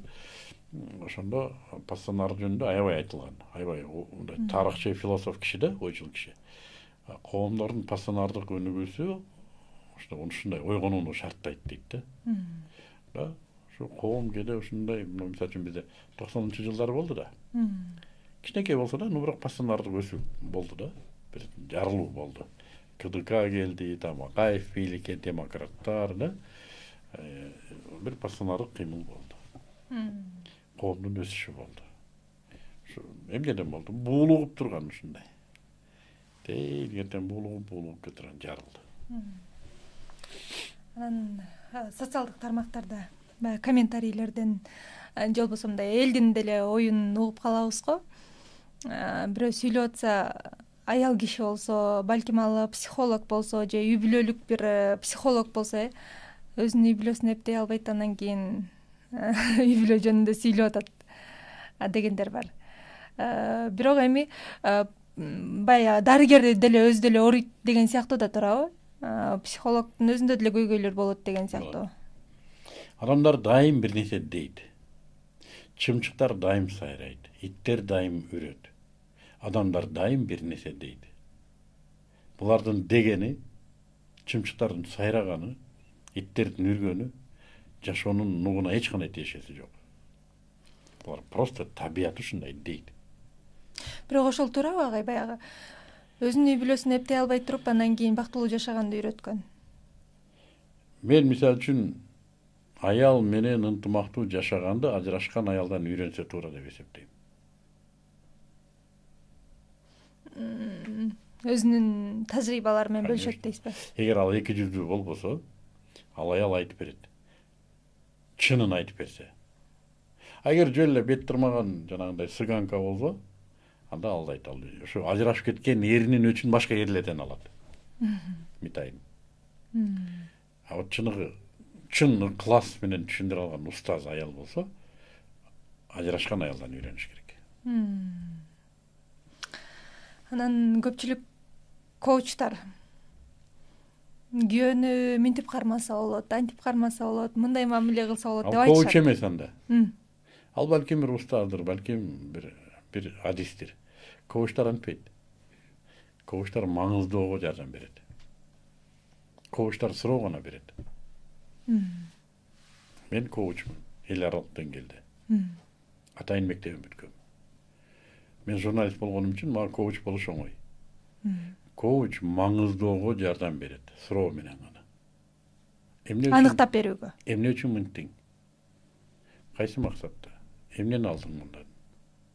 Деп сага мен мээмди арендага берем. акылың качып кетет, өзүң ойлоно албайсың. Коуч сени ойлондурат. Bir seansta seni ойлондуруп, маселеңди маңыздатып, жоопту өзүңөн таптырат. Ал айтпайт жоопту. Өзүң табышың керек жоопту. Бизде азыр мындай коучтар аз аябай. Коучмун дегендер билбейм, өзү коуч андай кылбаш керек. Психолог мурдакы менен иштесе, коуч келечек менен иштейт. Үйрөтпөйт. Психолог деле үйрөтпөйт. Ал дартты аныктаганга жардам берет. Качан, эмнеге, каерден, эмне болду эле. Коуч эмне үчүн муну кылып атасың? Мааниси эмнеде? Маңызы эмнеде? Ошону маңыздатат. Жана мындай кыл, алар балким бир насихат, балким бир мугалим, балким адис, ким билет, консультант балким. Бирок өзүнүн ким экенин билбей коучмун деп жазып алган. Туура айтасыз. Ошолордун айынан баягы балким чыныгы эксперттер, чыныгы баягы кесипкөйлөргө дагы сөз тийип калып атабы дейм. Анткени алардын баардыгын жалпылап айтып коет го. Инфо-цыгандар деп коет эмеспи, жаман сөз менен. Мен айтып инфо-цыган. Мен өткөн атай кызыгып сурадым. Мен инфо-цыган деген эмнени айтып атасыңар? Тилер келечекти айтып атасыңар ошон үчүн. Мынча төлөсөң, мынча сом миллионер болосуң деп атасың. Көз ачыктык кылып атасың. Анан мен түшүндүм. Көрсө, азыр Итбай Чотбайдын баардыгы тренеримин деп чыгып алды да. Мага паланча берсең паланча деген. Ошо чыгып сүйлөгөндүн баардыгын анын инфо-цыган деп атап койдум да. Эл деген эл да.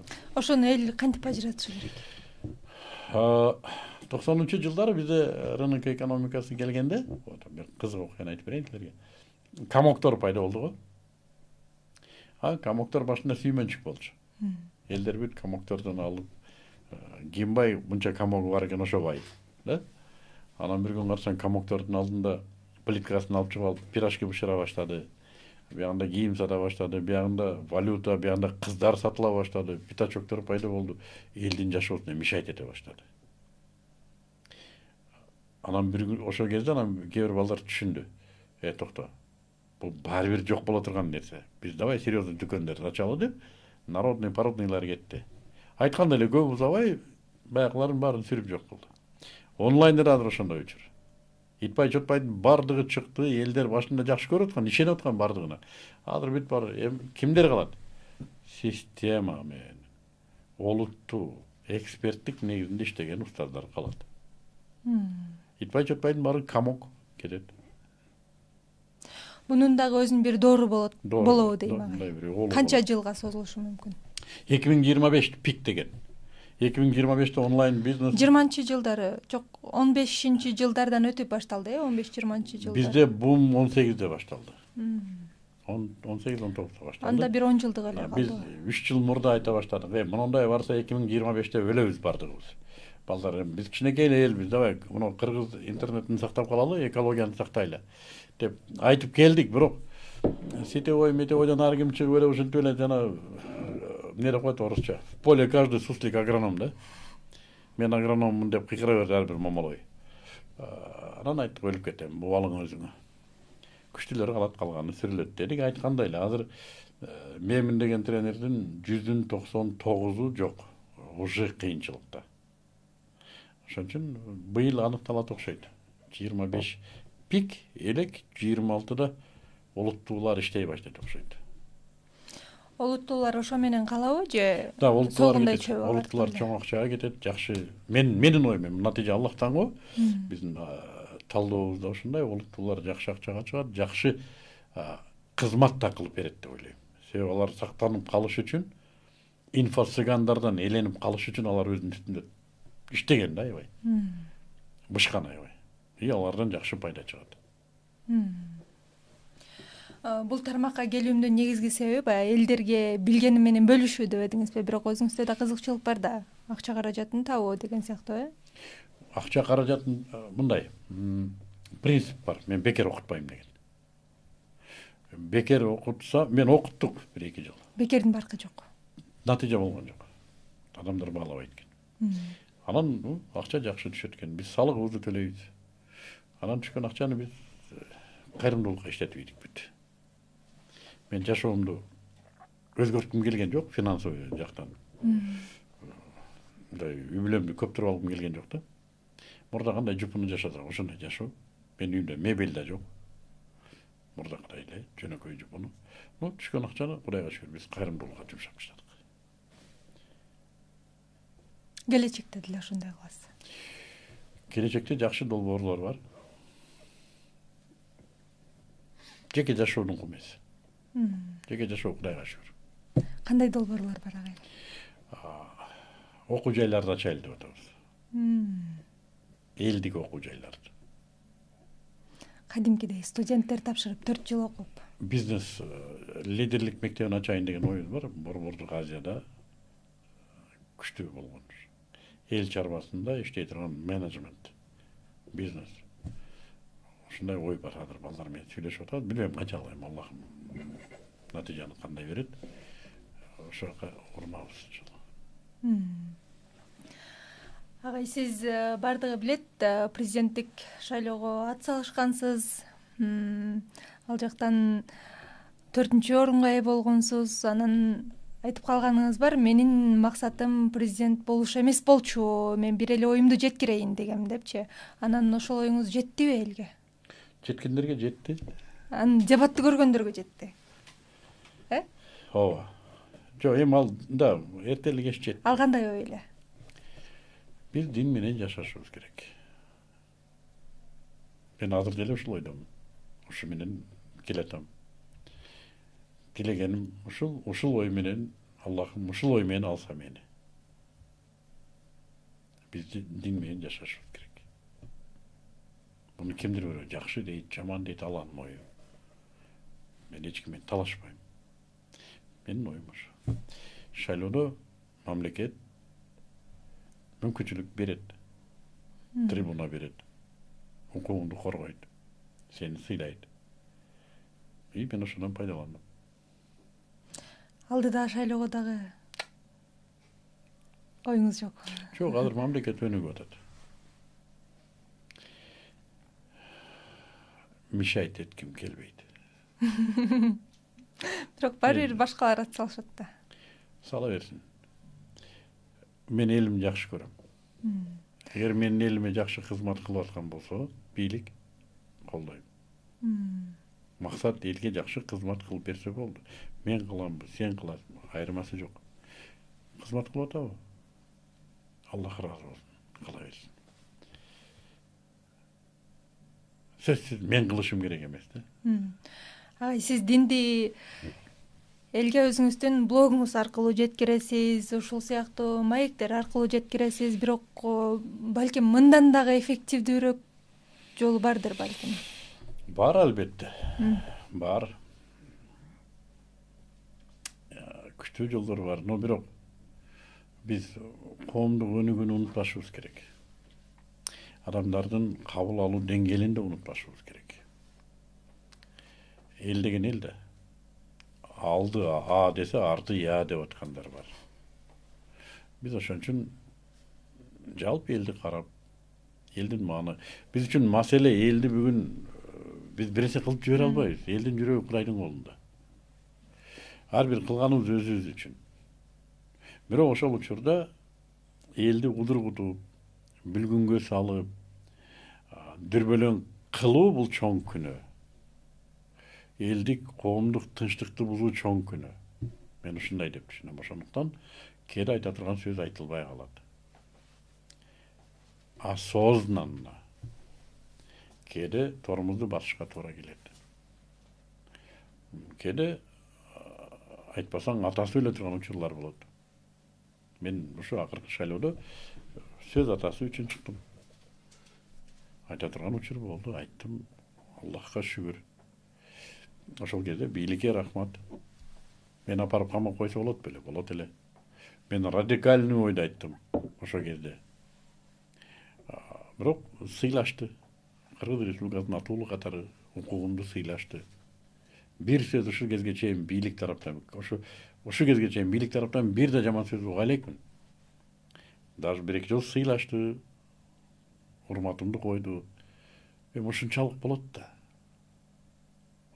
Ушунчалык болот да, андан артык не? Кудайыма шүгүр. Анан айта турган кезде дагы эле айтабыз, уга турган кулак бар, айтабыз кээде. түшүнгөндөр бар. Жөн эле чыгып эле кыйкыра берген өзү да туура эмес. Биздин бир устазыбыз айтат, туура сөздү туура эмес жерде сүйлөгөндүн өзү туура эмес деп. Мен ушундай деген ойдом. Айта турган жер бар, айтпай турган жер бар, айта турган сөз бар, айтпай турган сөз бар. Кырдаалга жараша болот. Ошон үчүн азыр Кудайга шүгүр, эми үй бүлө маселесинде, бизнес маселесинде, аял эркек маселесинде бир аз динде артта калып атабыз. Муну жакшыраак түшүндүрсөк жакшы болот эле. Шайтандан бир аз күчтүүрөөк иштесек болот эле. Балким эрлер чыгар бул маселеде, балким биздин чыган кыздарыбыз чыгар бул маселеде, биз кылбаганды кыла турган. Калган маселеде Кудайга шүгүр. Жөн эле элди дүрбөлөңгө салган мен жеке мен өзүм позициям туура эмес деп эсептейм. УТРКда жетекчилик кызматта турган чагыңызда аргасыздан өзүңүз каалабасаңыз дагы бийликтин үнүн, бийликтин сөзүн жактап берүүгө, аргасыз жактап берүүгө баягы эмне деп коет, аргасыз мажбур болгон учуруңуз болду беле? Баягы өзүңүздүн болгон, бирок мындай аргасыздан эмес. Мен ошол зарылдыкты түшүнгөнүмөн. Менин жеке позициям каршы болушу мүмкүн. Атуулдук позициям буга ыраазы эмес. Мындай болбош керек. Бирок мамлекеттик азыркы кырдаалда ушул талап болуп атканын түшүнгөнүм үчүн наразы болсом да өзүмдүн граждандык жеке өзүмдүн наразылыгымды четке коюп барган учурум болгон. Эшекти мактаган учурум болгон. Өзүм коркконуман эмес. Ошол зарыл болгон ошол учурда. Эшекти аргымак деген учурум болгон. Эмне үчүн зарыл эле? Өлкөнүн тынчтыгы үчүнбү же? Азыр унутуп калдым, бирок мен ушу факт эсимде калган. Мен ушуну уялбайм. Мен даже эрдик деп эсептейм. Муну ошол кезден баштап ушул кезге чейин бир да адам мени ошонун үчүн мындай бир жекире элек да. Кимдин эсинде болсо да уул балалык болду деген.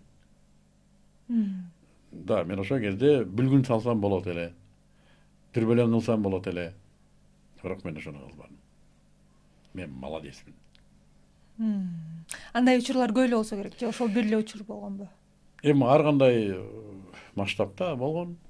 Мен мисалы үчүн атуулдугумду аябай сезген адаммын. Мен эч качан бийлик туура кылып атса да, туура эмес кылып атса да, атуулдук позициядан карачумун.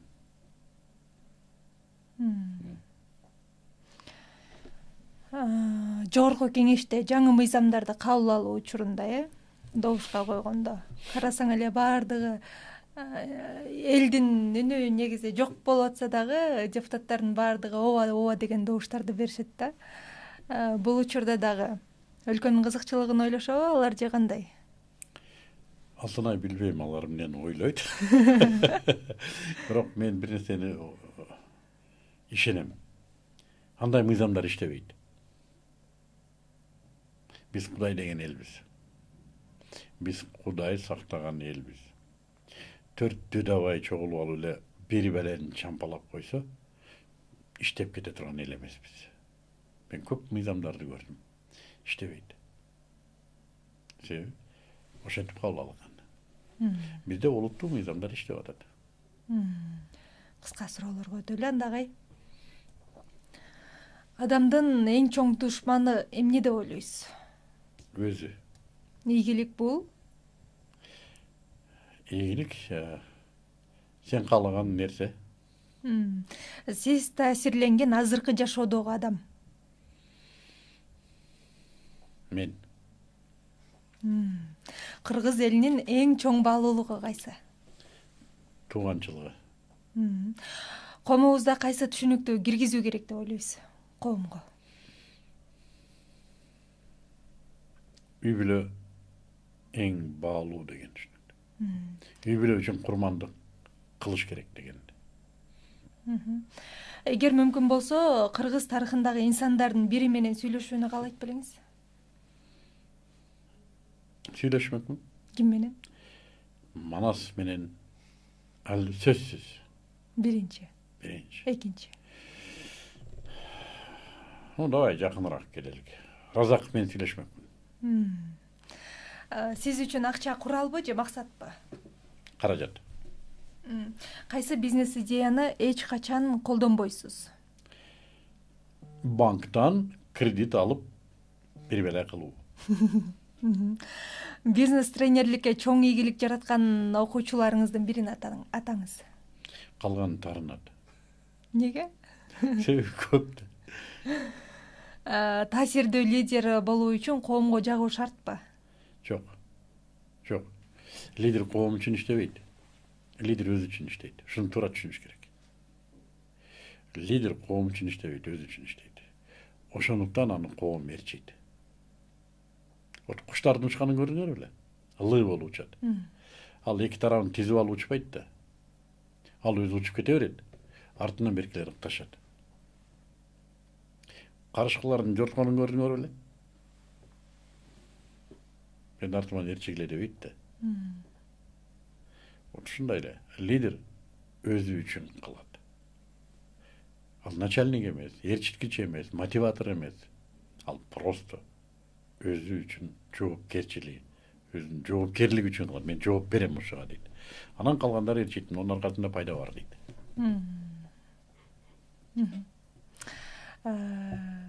Манас Баатыр менен, Манас ата менен сүйлөшүү мүмкүнчүлүгү болсо эмнени сүйлөшмөк элеңиз?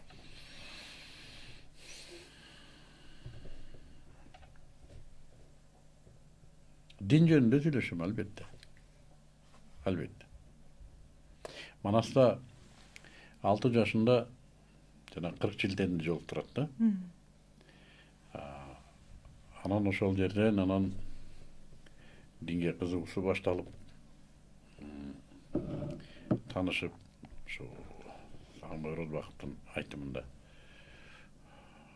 бир да барагы дин айтылбаган, Аллах айтылбаган жери жок да, ошол вариантта. Мага аябай кызык. Эгер Манас бабабыз баары бир уюгунда бирөө бар да. Ошол киши диндар болсо, ошол кездеги дин кандай болду экен?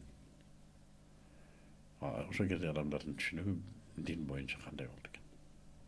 Аскеринин намаз окуганын элестет, сапта туруп, имамдыкта Манас турат.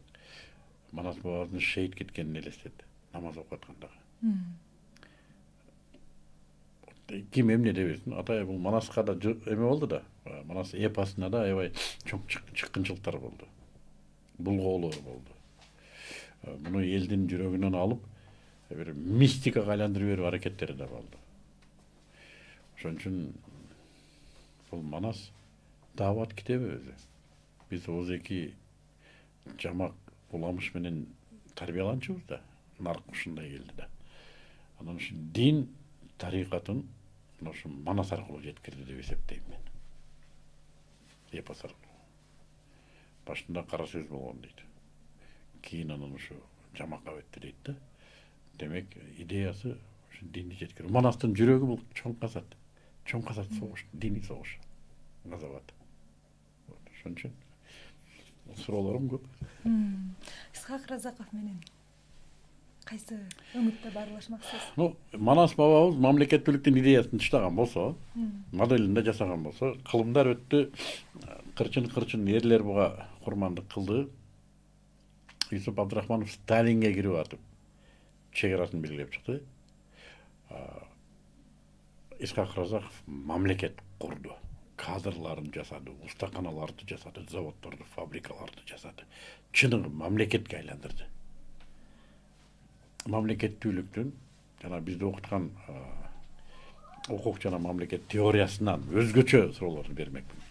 Мамлекеттүүлүктүн негизги устуну эмне? Мен азыркыга чейин түшүнгүм келет ушуну. Негизги устуну эмне? Теорияда ар нерсени айтса болот. Түндө эмне ошону тапты да бул киши. Ошо бураманы бурады бул киши. Биз коркобуз ошол бураманы бошотуп алат деп.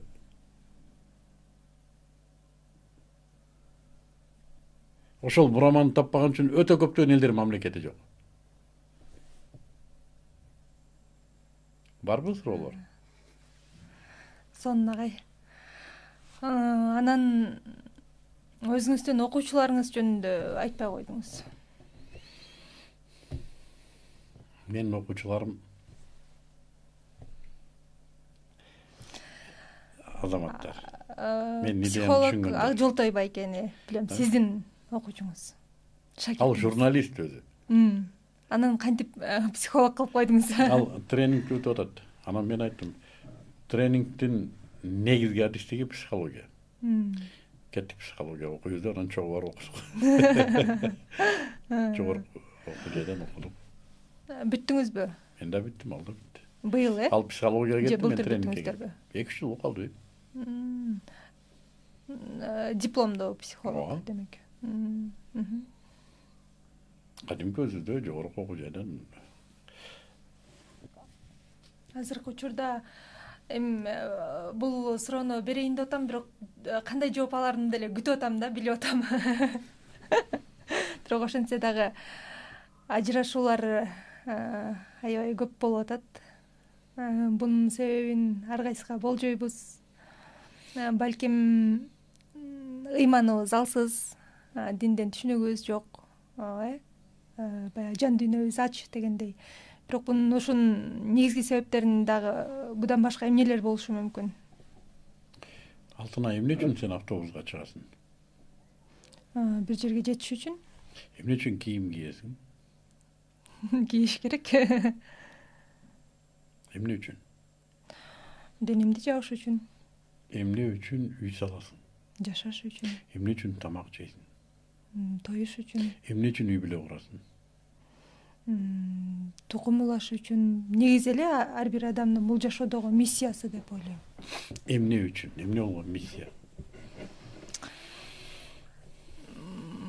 Бул ар бир адамдын табиятынан берилген, кандай десем. Албетте эки адамдын ортосунда сүйүү болот. Анан эмне кылат? Баш кошот. Да, сүйө берсин, үй бүлөнүн эмне кереги бар? Керек да, агай. Неге? Үй бүлө чогуу жашоо эмес.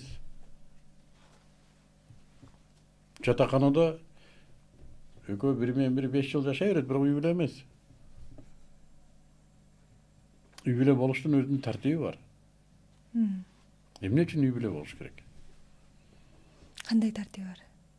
Никелешет, той өткөрөт, коомго эр катын болуп чыгат. Бирине бири төшөк көрпө болот. То есть өзүнүн талаптары бар үй бүлө болуунун. Сүйсө чогуу жашаса да боло берет, бирок бул үй бүлө эмес. Эмне үчүн именно үй бүлө куруш керек? Эмне үчүн? Үй бүлө курбайт эле, боюндогу калды, төрөлүп, тукум улана берет. Ушуну түшүнбөгөндүк үчүн үй бүлө курулбайт, бузулат. Ата эне куруп берип коет, же нерсе менен өздөрү барып курдук деп ойлойт. Үй бүлө үй кургандай, бүлө кургандай курулат. Өлгөнгө чейин. Себеби мына жашоодо адам болуп жашашың үчүн сага сөзсүз чөйрө керек. Өзүңдүн чөйрөң керек. Балыкка суу, жырткычка токой таш, сага үй бүлө. Тукум улашың үчүн расмий чаташып кетпеген мурас эске алынган. И бузукулуктан сакташ үчүн. Ошол миссия үй бүлөнүкү. Ошон үчүн адамдар курмандык кылат. Өзүнүн эркиндигин курмандык кылат. Эмнеге? Адам сыпатын сактап калыш үчүн. Адам сыпатын Аллах алдында Аллахтын пендеси катары сакталыш үчүн үй бүлө керек. Башка нерсе тоскоолдук кылат бул. Үй бүлө чектөө. Үй бүлө зомбулук кээде. Бирөөнүн машинесине барып отуруп айдап кете албайсың. Так ошондой чектөөнү өзүң коесуң үй бүлөдө. Ошон үчүн ынтымактуу үй бүлө өтө кымбатка турат. Бул азыркы заманда үй бүлөнүн кармоо өтө чок кармагандай да, мындай. Оор. Ошон үчүн кимдерге насип кылды экен? Кимдерге насип болду экен?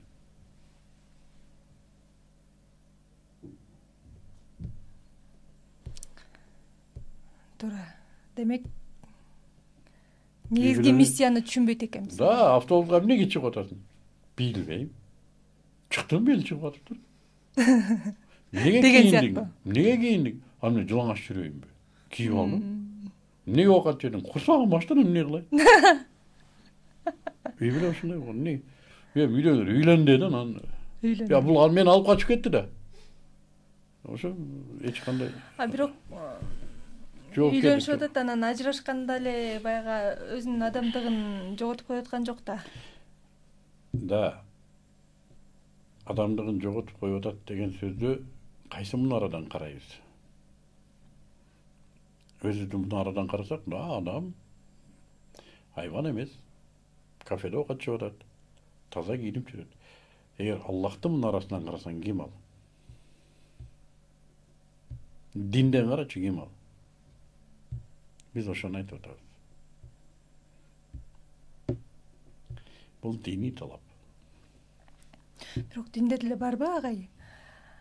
Эгерде үй бүлөнүн мамилеси келишпей кала турган болсо, аял жубайынын жакшы мүнөзү ажырашуу бар. Аллах Таала арамдардын ичиндеги, адалдардын ичиндеги эң жийиркеничтүүсү талак деп айтат. Адал. Бирок эң жийиркеничтүүсү.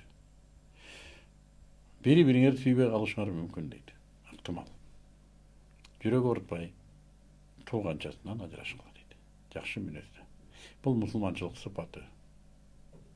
Бири-бирине бокшубабай, балдардын алдында атанын кутун кетирбей, балдардын алдында эненин абийирин төкпөй, жакшы мүнөздө. Бирок бул эң акыркы уже болбой калганда. Такыр болбой калганда уже. Зачем бири-бирибиздин жашообузду булгайбыз? Ну, бир бала болсо. Ата кээбирлер бар, 6-7 баладан да ажырашам дейт. Токто. Бул жерде сен отун болуп аралан. Бул жерде сен таш болуп талкалан, бирок кал үйдө. 6 бала бар. Бул эл уже. Бул эл уже. Айыл. Бул бир уруу. Сенин жеке амбицияң нике көргөнүн не играет мында. Бул бир эл, 6 бала, бул эл уже. Жоопкерчилик бар да бери. Албетте иман болсо. Иман жок болсо анда кеп жок.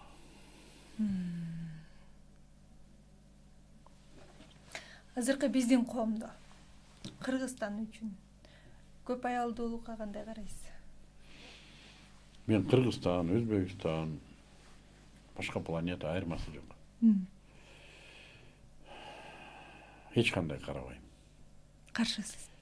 Каршы да эмесмин. Кудай сактасын, Кудайдын өкүмүнө кантип каршы болобуз? Макулдамайсыз? Колдобойм да. Потому что бул ар бир адамдын өзүнүн жеке чечими. Үйлөнөм деген эркек түрмөгө камасаң да үйлөнөт. Үйлөнбөйм дегенге катыны үйлөп койсо да үйлөнбөйт. Так что бул жөн эле болбогон сөз. Мыйзамдаштырууга макул эмессиз? Жок, бул мамлекеттин иши да. Мыйзамдаштырса бир жери бар. Ансыз деле үйлөнгөндөр үйлөнүп атат. Бирок аялдардын укугу мамлекет тарабынан корголбойт. Экинчи аялдын, экинчи үй бүлөнүн укугу, мурас танылбайт. Байбиче ийилип кетет бардыгын. Мамлекет расмийлештирип койсо, ошол экинчи үй бүлө да мураска ээ болот.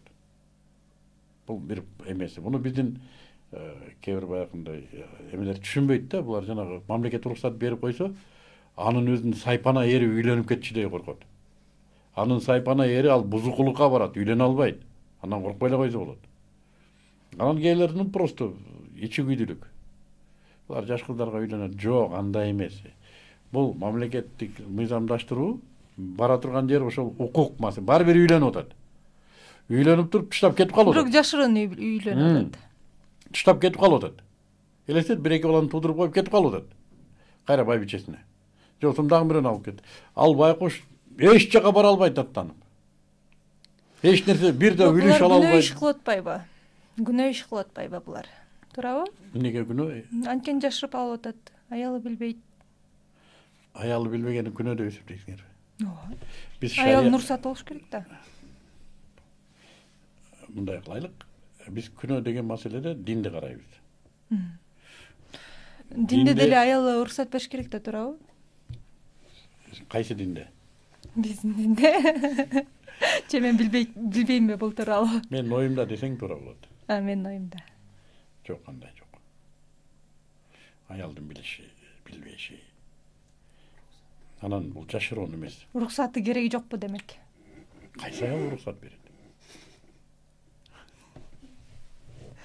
Кеде. Агай, сиз анда ачык эле үгүттөп аткан сыяктуу болуп калып аткан жокпу? Биздики аялыңардан уруксат албай эле койгула, мейли жашырынып жашай бергиле деген сыяктуу болуп калып аткан жокпу мындай? Жок, кечирип кой. Жашынып жашай албайт. Нике кыйылган. Нике жашыруунга каршы. Никеде күбөлөр бар. Кантип жашынат? Эгер ал никеси жок үйлөнсө, ал күнөө. Азыр никеси жок эле. Ал ойноштук ал. Биз үй бүлөнү айтып атабыз. Үй бүлө нике менен. Нике бул ашкере. Жашыруун нике болбойт. Айры күбөлөр болуш керек. Аялынын билбей калганы, балким ал ушундай бир уйты кылып бекиткендир кимдир. Туура агай. Мен буну чын эле ойноштук менен алмаштырып атыпмын. Анткени азыр биздин коомубузда деле бар да. Көрүнө эле экинчи, үчүнчү, төртүнчү аялдар менен жашап аткандар, туурабы? Мен аялынан жашырып ойноштук кылып аткандарды айтып атам. Бул бузукулук, бул биздин динге эч кандай тиешеси жок. Бул жеткен бузукулук, бул оопат алып келе турган, элге Аллахтын каарын алып келе турган күнөө. Мына Кудай сактасын, экинчи аял. Бул аял эмес бул. Аял деген вообще башка даражада бул. Кимге насип этти десең, бул аял деген бул бакыт да бул. Аны менен чаташтырбаш керек. Аялынан жашырышы, аялынан корксо жашырат да байкуш. Ал эмне деген жашоо болду десең. Азырчы аялдардын бардыгы демек бул боло берет турбайбы деп күйөөлөрүнөн чечинип баштады болуш керек. Жок, боло бербейт. Боло бербейт. Жоопкерчилик бар, ыйман бар. Кудайдан коркот. Ал экинчи аялды никелеп алды да. Аны да багыш керек, анын да туугандары менен катташыш керек. Анын да балдарын тан алыш керек, элге алып чыгыш керек. Боло бербейт бул. Ошон үчүн муну ар ким кыла бербейт муну. Мен кээде айтам, эрлериңер үйлөнө албайт, эмне сен чычалап атасың? Жөн эле спокойно жашай бер. Ишенбесең үйлөп койгун, кечинде келип алат, эмне кыларын билбей. Десем дагы андан бетер чычалайт, тергип. Эмне менин эрим антесиң деп. Эрлер бар, эркектер бар да. Бунун айырмасы бар. Эркек башка, эр башка. Ошон үчүн бул маселени мындай талкуулай турган маселе эмес бул. Үйлөнгөн и так үйлөнөт, үйлөнбөгөн вообще үйлөнбөйт. Даже ага персонально президент келип, баланчы үйлөнбөсөң өлтүрөм десе да үйлөнбөйт. Мен айтып атам. Үйлөнөм дегенди үйлөнсөң өлтүрөм десе да үйлөнөт. Так что бул маселе жабык маселе. Буга убакыт кетириштин өзү туура эмес. Менден көп сурайт ушуну. Мен жооп деле бербейм. Бул жана булут ак беле кара беле, жоксо булут ташка тийеби тийбейби, жоксо булутта балыктар чөгөбү чөкпөйбү дегендей маселе да. Орусчаны пустай трата времени. Кечиресай жана эме да бар да. Мисалы, эки аялыңдан балдарың болсо, балдарыңна бири-бирин тааныш керек да. Обязательно. Байке эже депчи, ошо катташыш керек. Эгер аялынан коркуп атса, дот байлыбы? Коркуп атса үйлөнө албайт ал. Аялынан корккон ал эр эмес да. Аялынан жашырып кылган нерсенин бардыгы бул болбойт. Не то что болбойт, көпкө жетпейт. Үй бүлөдө. Кесепети кандай болот? Кесепети скандал, ажырашуу, травма, жек көрүндү, туугандардан чыкмай, бирин кой бермей, ошо менен бүтөт. Ошон үчүн көпчүлүк ойноштукка барат. Буга аялдары макул. Неге? Потому что бул ойноштун эч кандай укугу жок да байкуштун. Перебесится, вернется дейт. А тиги эрин талашып атат, там уже это серьезный конкурент, блин. Эй, мамлекет деп кыйкырат.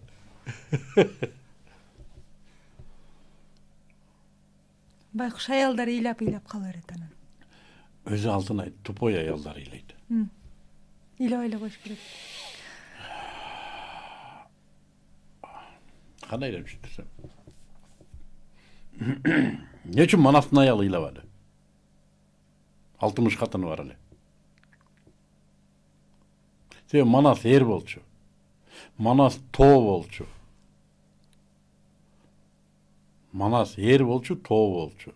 Анын артында, тоонун артында тургандай. Каныкей өзү да кыран ким эле билесиң? А бул бир кашеки да түшүнбөдү эрин. Эринин табиятын түшүнбөдү. Ай, бул жерде деле эме болуп калат атпайбы? Кызганычы жапайы. Жапайы кызганыч.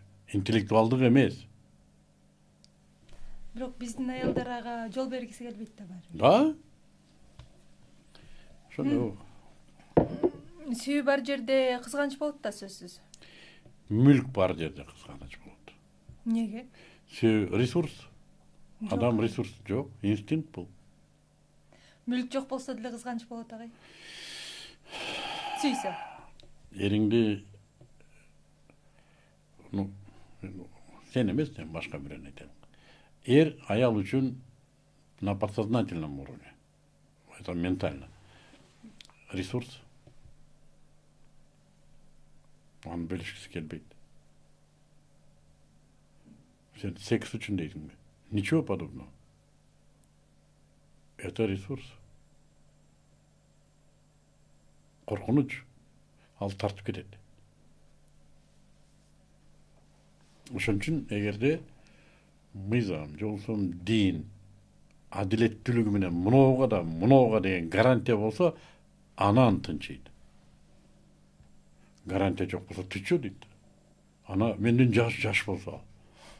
Кара ал монтип турса, мынтип электровеник бол. Ана мен мынтип. Ошон үчүн ушундай акылын иштеткен аял мейли, бирок менден карысына үйлөн дейт. Эмнеге? Тартып кете албайт. Ресурс кетип калбайт. Сүйүү бул башка маселе. Келиңиз агай. 2 сааттай экөөбүз маектешип коюппуз. Мен менен маектешкен апа. Сүйлөшсөк, балким 5 саат деле отура беребиз агай. Албетте сиз менен сүйлөшкөндө сөз бүтпөйт, суроолор да түгөнбөйт. Анан ушул көрсөтүүбүздүн соңунда биздин жаштарга бир өзүңүздүн акыл насааттарыңызды айтып өтсөңүз. Жашоо тез өтүп кетет экен. Мен кече 18-де кырчын жигит элем. Азыр 60-ка чыгайын деп атам. Мен балалыгым эл алдында, камера алдында өттү. То есть өмүрүм камера алдында өттү. Ишенбесе барактап көрсө болот. Тез өтүп кетет экен. Видеону канча мүнөт көргөн болсо, ошончо менин өмүрүм болгону. Демек, бир нерсеге үлгүрүп калыш керек. Ал нерсе эмне болушу мүмкүн? Адам бир эле нерсеге үлгүрөт экен. Башкага эч нерсе үлгүрбөйт экен. Бул ушундай жашоо экен. Бир эле нерсеге. Жаратуучусунун ыраазылыгын тапканга гана үлгүрөт экен. Калган эч нерсе үлгүрбөйт экен. Даже өзүнүн аялын ыраазы кылганга үлгүрбөй калат экен. Так что, урматтуу жаштар, ар нерсеге уруна бербегиле. Ушул. Ар нерсеге урунбай ордуңарды тапкыла дейсизби? Рахмат агай. Жакшы маек болду. Чакырып турабыз, келип туруңуз. Сиздин дагы Эми- биздин сунушту четке какпай келип бергениңизге рахмат албетте. Эми муну силерде комментарий менен да ташып бараңылар. Чакырбайсыңар го. Мен ошон үчүн чакырбайт. Эмнеге? Скучный разговор. Жок, агай, жакшы болду. Силерге рахмат. Рахмат. Мен кээде мындай интеллектуальный интервьюларга баргым келет. Канча катының бар, канча балаң бар. Эмес. Ооба. Чыныгы көңүлдө мындай көңүлдү актарган маектер болсо чоң рахмат Алтынай. Мен чын ыклас менен сүйлөштүм сени менен. Рахмат агай, сизге да. Аллахым үй бүлөңө бакыт талай берсин. Амин. Көп балалуу бол. Амин. Күйөөңдүн сүйгөн жары бол. Амин. Аны аманатыңдай карма. Түз жолуңан жазба. Жылдызың бар экен, өчпөсүн. Амин агай. Айтканыңыз келсин. Кабыл болсун. Чоң рахмат батаңызга.